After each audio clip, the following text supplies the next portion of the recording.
Hey everyone, this is Drew and John Creekmur with Creekmur Wealth. Hope you guys are doing well since last week. And this week in our roundup, we're going to talk about a topic that doesn't have anything to do with markets, but it does a little bit.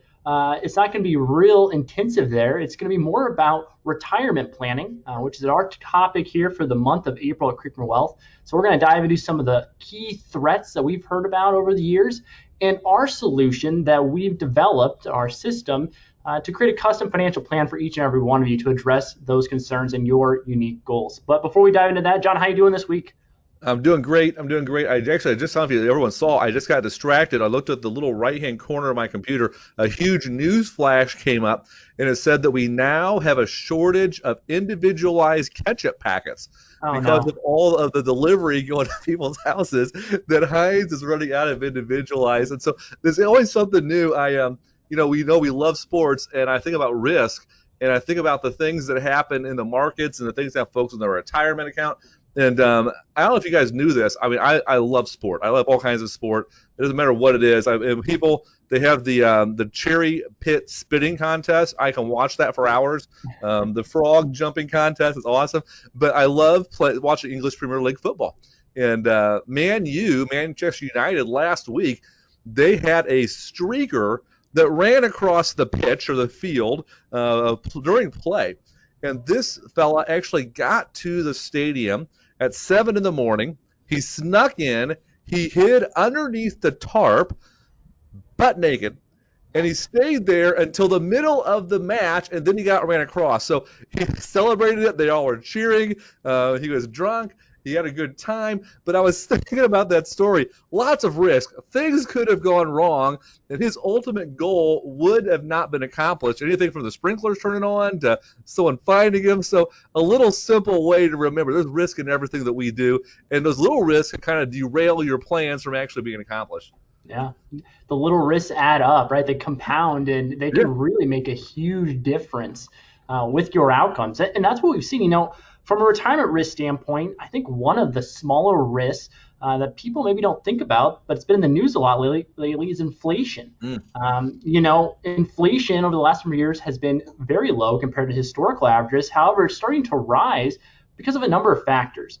And we have a roughly 2.5% estimate of annualized inflation, which we use in all of our plans for our clients, meaning that in order to keep pace with the price of Heinz ketchup or traveling or gas, you need to at least be growing your money by at least 2.5% a year just to maintain your purchasing power.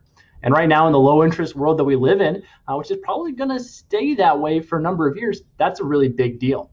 And so I think inflation is huge and one of those tiny risks. But one of the bigger risks and concerns we've heard about from people recently is taxes. Everyone knows that in 2016 we had a tax law change, but that's going to expire here in 2026, and taxes are scheduled to go up. And that's before we factor in trillions of dollars of economic stimulus over the last year, and probably a couple trillion more of government spending in the months we have ahead. We are going to have to pay for that somewhere. The bills eventually come due. So we have inflation, we have taxes, we have what we have focused on a ton over the years with clients is investment planning. A lot of folks have a lack of a cohesive investment plan. And ultimately, where that shows up is the average investor over the last 20 years has had an annualized return of right around 4.25%. When you compare that to the S&P 500, that means that the average investor is giving up about 3% a year of returns, which compounded out over 20 years, that's a lot of money. That makes a huge difference on how much money you can spend. And then the final risk we're going to kind of focus on today is future care. Whether that's long-term care facilities or home health care, this is a topic that is prevalent, but it's kind of tricky to plan for because of how many outcomes there are and how expensive it is getting. I found a number recently that said if you want a private room in a nursing home, you need at least $106,000 a year to pay for that. And with the average 65-year-old having a 70% chance of needing some form of care, that is a lot of money that you may need at a future point in time. Hmm. And so we have all of these risks. But John, how do we kind of factor in all of these risks? Because that's a lot going Man, on there. How do we man, factor that into a financial plan for clients? yeah, a lot going on. So we got to be aware that things are always happening and changing, and depending upon the environment, one of those areas will kind of rise to the top in most people's eyes. So like right now, everyone's talking about inflation. And we kind of know right now the U.S. economy has more dollars in the system than at any point, even more than in 2009 and more than in 2002 after those huge shocks to the systems, the housing bubble bursting and the September 11th, 2001 terrorist attacks. And so there's more cash in the system. Unemployment is projected to dip down in the low 4% range by the third quarter. So people getting back to work, all this stimulus money, the U.S. government is having a new program at $1 trillion here and $1 trillion there. And so people are concerned about inflation, and yet what's being reported by Chairman Powell is inflation is moderated. So it's not that high, but they're factoring out things. But the cost of bread's up 3.9% this year. Milk's Yeah. up over 4% this year. Gasoline has gone from $2 a gallon up to over $3 a gallon in central Illinois. It's much higher at different points around the country. And so inflation, if you're living on an income, which is fixed, inflation is going to eat up more of your earnings power. We're not giving it back. Taxes, we anticipate a tax wave coming, and it's not just corporate. And some folks say, well, corporations will just pay the extra tax when it goes from 21 to 28 or 29%. The reality is they're not going to. They're going to pass that tax increase on to consumers. Well, what does that mean? More inflation eating up your purchasing power. And so even if we don't see tax rates getting out of the 10 and 12% brackets, it will affect every single one of us, man. It's a big, big deal. That lack of cohesive plan, Drew, that right there's a death knell for so many people. It's like we don't plan and things happen. I mean, the Vanguard study, which has produced every single year the last 20 years, it walks into what components make up an individual's overall rate of return. And we all think it's lowering fees. We think it's picking a hot stock or a great mutual fund. The reality is it is revolves around the center of it is having a cohesive financial plan, which is going to help you make wise decisions and accomplish great things. That biggie, though, out there that you mentioned is that healthcare. Man, oh man, you're looking at the average couple age 65 according to Fidelity, is expected to spend over $298,000 over their lifetime in healthcare costs, which is not covered by any form of insurance. Yeah. And so then you throw long-term care costs. You mentioned that number of $106,000, $108,000 a year in costs. You got to have a plan for that. If you don't have a plan, I'm telling you, you're just winging it. You're just going out there like that streaker saying, I hope I don't get caught. And let me tell you something. If that's what you're doing, you're going to be uncovered at some point, and you're going to be embarrassed, and also your financial stability is going to be gone. So you got to have a plan to accomplish that, Drew. You have to have a plan to accomplish it. And I think sometimes the reason why we don't plan is because it feels overwhelming. And when we list all these things out, it's very overwhelming. So what is the system that we've kind of put together to make it so it's not overwhelming so that our clients can have financial peace of mind? Because at the end of the day, you've worked all these years to save this money. That's what you want is financial peace of mind. These threats are not going to expose you. Go into that system for our listeners, John. Yeah, we have a couple different systems, depending on what stage of life you're at. They're unique to us, that we've built it out. And the reality is, it's not just academic. It's not just logic. It's not just something we think, oh, this might work. This is time-tested things we've been doing with clients that have been in retirement for 10, 15, 20 years, and it's actually played out to them where they have confidence in their plan. They know where their money's at. And so when you kind of think about things, let's just say that we've worked hard, we've saved money in our 401k plan, the dollars are there, but it's a pool of money. What does it mean? And so everybody, when they get close to retirement, what do they say? I need to be more conservative. If the market crashes like in '08, I don't have time to make it back up. Well, that is true if you need all the money at that point in time. Right. So what we do is we set up your money for retirement. I recommend doing it is setting up into 3 different buckets of time. And so let's say you need $5,000 a month off your investments.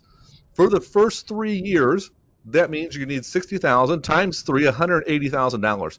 That needs to be very low risk investments that don't have any chance of market loss. Put 180 grand in there, kick off your income at $5,000 a month. Bucket number 2 is the money you need for income for years 4 through 7. You still need $5,000 a month, but you're going to take a little bit higher risk. So instead of putting in $5,000 a month, that's $60,000 a year for 4 years, $240K, you're going to put about $200,000 into that account. Now, that account's going to be high dividend paying stocks. It's going to be some bonds that are not going to be whipping around by inflation, maybe some tips in there, some inflation protected securities. a little bit of growth in there, but also a little bit of security, and to expect that 5 to 6% rate of return. Bucket three is money you're not going to touch for more than 7 years. You want to grow those assets. That's your growth portfolio. If the market comes down, that's okay. You don't need that money for 7 years. And so you can still have growth to stay ahead of inflation, stay ahead of taxes, stay ahead of that rising future costs. Implementing the three bucket approach is a smart way of going about it for retirement income. Smart way of going about it. And in real world application, what did the outcomes look like during some historic market volatility? I've heard you talk about this a number of times. Kind of dive into how that three bucket system held up through, let's say, 2008, 2009, 2010. Yeah, so whenever the market drops in those periods of time, and the drops, and I look back in 2008, 9, and 10, we had 3 years in a row where the market dropped down. But if you had your 3 years of income set up in a conservative account that is not tied to the stock market, and then you're sitting there and you're pulling out your money from that account, you're not freaking out. You're not, when the market's down, what do people do? They sell at the wrong time. Right. And so all of a sudden the market's down, they liquidate their holdings, they're never going to make that back.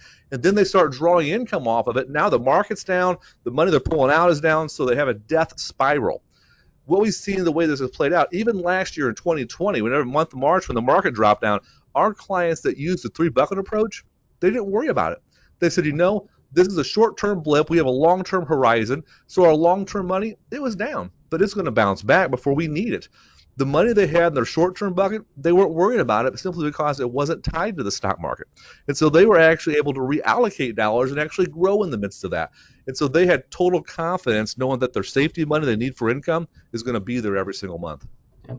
And at the end of the day, whenever you're retired, you don't be worrying about, hey, I'm going to have to go work at a part-time job to make ends meet. This system really addresses all those major risks. It takes away the behavioral mistakes that cause you to have lower returns. It addresses inflation and taxes.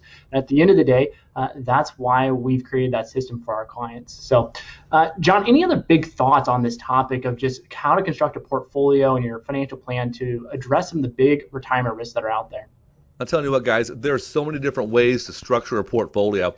But the thing of it is, more than so many ways to do it, that every single person is unique. Every situation is different. Your goals and objectives are different than the person that you're sitting next to at the ball game, and different than your next door neighbor, it's different than your coworker. You might look pretty similar on paper, but the reality is the things you want to do and the things that are near and dear to you is different. Therefore, your investment plan needs to be uniquely crafted to you. Within that uniqueness, though, you have to have a system that is able to recognize the risks that are outside of your control. Taxes, inflation, healthcare costs, the car breaking down, the stock market pulling back for a period of time, interest rates staying historically low. You have to have in place a system that allows you to navigate that, not make emotional decisions, and be able to have the income there consistently. And it comes with a system like the three bucket system. Yep.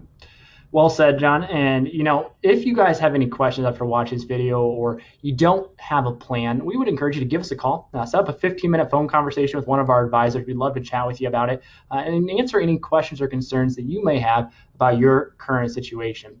So for this week, that's all we had for the roundup. Wanted to run through this topic. Hope you guys found it useful, and we will talk to you next week. Hope you have a good one. See you later.